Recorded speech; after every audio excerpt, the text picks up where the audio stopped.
Let's make some liver pate and turn it into a nutrient-dense snack with cheese crisps, prosciutto, and roasted garlic.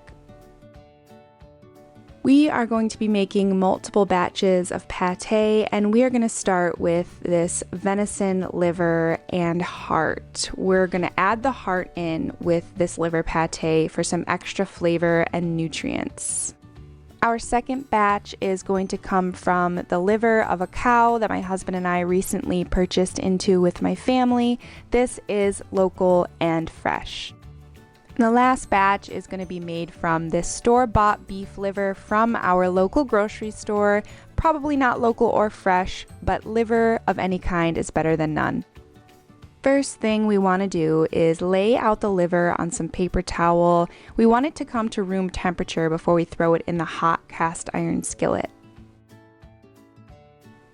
Then we want to top it with some more paper towel and gently press down to get some of the extra juices. We don't want it too wet for cooking. I just took these bones out of the oven. As you can see, they are sizzling hot. I'm going to scoop this bone marrow out and I'm going to add it to our liver pate. It's going to give it some good fat and some good flavor. And here we have our herbs and vegetables that we're going to add to the pate. We have green onion, garlic, yellow onion, some fresh thyme, some fresh bay leaves, and fresh sage. This is really going to add to the flavor and the aroma because liver can be pretty intense. Heavy whipping cream is pretty important in this recipe. It's going to give the liver pate that nice whipped texture. And of course, don't forget the garlic. We want to make sure that the garlic is nice and roasted. That's really going to bring out the flavor, and we want to set some aside for later. Don't forget that part. When your skillet is hot and buttery, add in your vegetables and herbs and get them nice and sauteed. Then you will add in the liver and let the entire mixture cook for no more than 10 minutes and make sure to stir occasionally.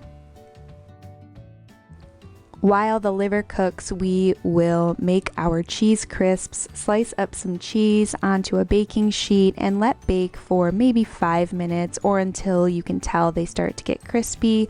I used pepper jack here. When your liver, veggies, and herbs are done cooking, put them in a food processor or blender with the garlic, heavy whipping cream, and bone marrow. And now the fun part. Let it blend for at least 3 minutes. We really want that good whipped texture. And there you have it, beautifully whipped pate. We are going to let this cool and then move to jars and store in the freezer.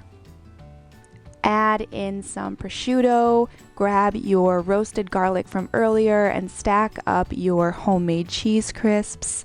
You have now made an amazingly nutrient-dense snack that the whole family could enjoy.